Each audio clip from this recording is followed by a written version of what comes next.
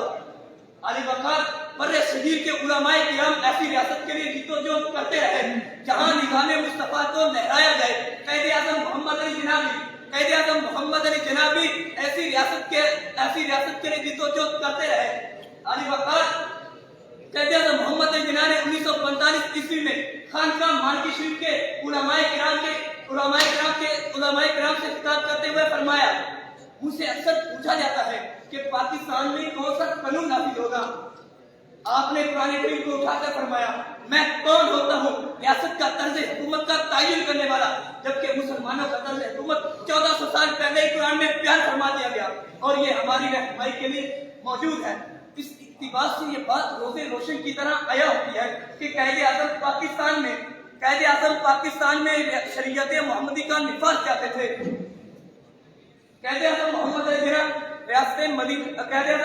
جناح شریعت محمدی کا نفاذ چاہتے تھے۔ انہوں نے اس بات کی طرف مبذول کیا کہ علماء ہماری طرف توجہ کریں اور آپ کی قیادت میں علماء ربانی آپ کی توجہ میں مبذول ہوئے اور علماء ربانی نے آپ کی جدوجہد میں آپ کا دستہ حرامت بن گئے۔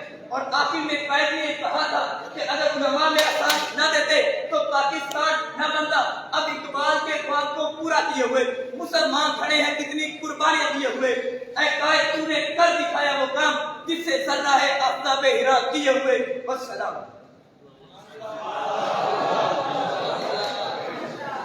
ماشاءاللہ یہ تھے محمد عثمان، اور بلا تمہید اگلے مقرر کو دعوت دینے جا رہا ہوں جناب محمد اویس علی صاحب، تشریف لائیں۔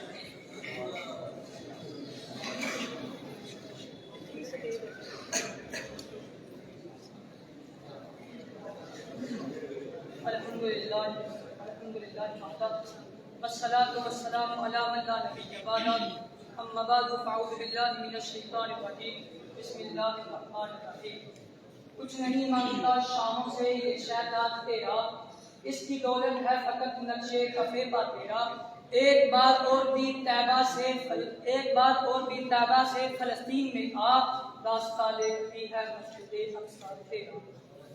محترم و محتشم قابل سخت تقریم و تعظیم ساتھیان اکرام اور ملت اسلامیہ کے درپشندہ و تابعدار ستاروں، السلام علیکم۔ آج میں جس موضوع پر لب کشائی کرنے جا رہا ہوں وہ ہے مسئلہ فلسطین اور عالمی طاقتوں کا درد۔ جناب صدر، مسئلہ فلسطین محض زمین کے ایک ٹکڑے کا مسئلہ نہیں بلکہ امت مسلمہ کی بقا کا مسئلہ ہے، مسلمانوں کی شان و شوکت اور وقار کا مسئلہ ہے۔ یہ اس ارض مقدس کا مسئلہ ہے جس میں اللہ تعالیٰ کی بے شمار نشانیاں رونما ہوئی۔ یہ وہ ارض مقدس ہے جس میں ہزاروں انبیاء کے مزارات ہیں، سینکڑوں انبیاء کے بچپن کا گہوارہ ہے۔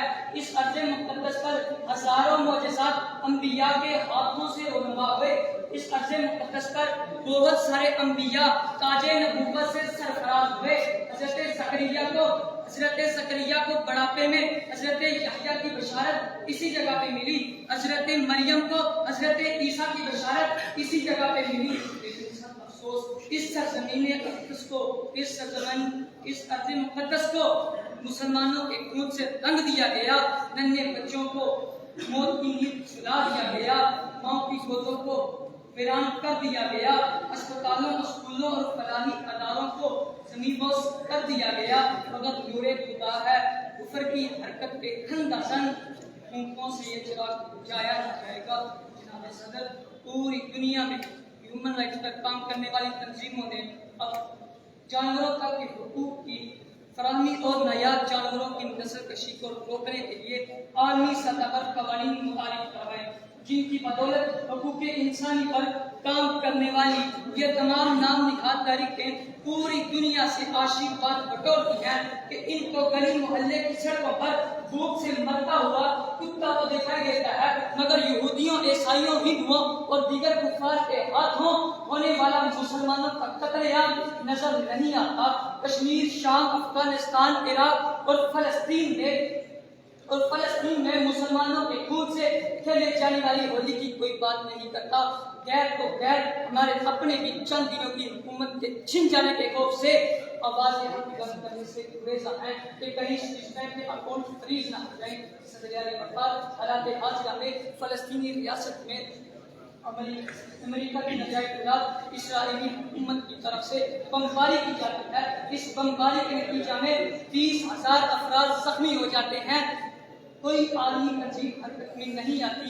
صدر اعظم وفات ایک طرف غزہ میں 13,000 افراد جن میں 5500 بچے 3500 خواتین جامع شہادت نوش کر جاتی ہیں، دوسری طرف ہمارے عرب کے شیخ ہندوؤں کو دیوالی اور ہولی کی مبارکبادیاں دیتے نظر آتے ہیں، لیکن سب افسوس کہیں 83 مساجد کو شہید کیا جاتا ہے، 25 ہاسپٹل اور 52 صحت مراکز اور 55 ایمبولینسوں کو نشانہ بنایا جاتا ہے، لیکن کسی کے کان میں جوں تک نہیں رہتی۔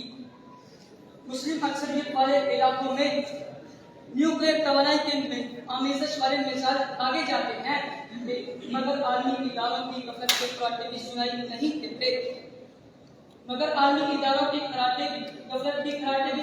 نہیں دیتے۔ جس رات فلسطین میں امریکہ کی فوج کی طرف سے بمباری کی جاتی ہے، امریکہ کی فوج کی طرف سے سب سے ہولناک شخص خون مارا جاتا ہے، اسی رات سعودی عرب کے شہر ریاض میں پوری دنیا کی اداکاروں کو رقص و سرور اور بے حیائی کے ایک شو میں ایوارڈ دیے جاتے ہیں۔ ہولی کو ہمارے اصلی دشمن ہے، مگر اس قتل و غارت گری کے رد عمل میں چند مسلم ریاستوں کے سوا کسی بھی اسلامی مملکت کی طرف سے کوئی جرأت اور غیر ایمانی کا مظاہرہ نہیں ہوا۔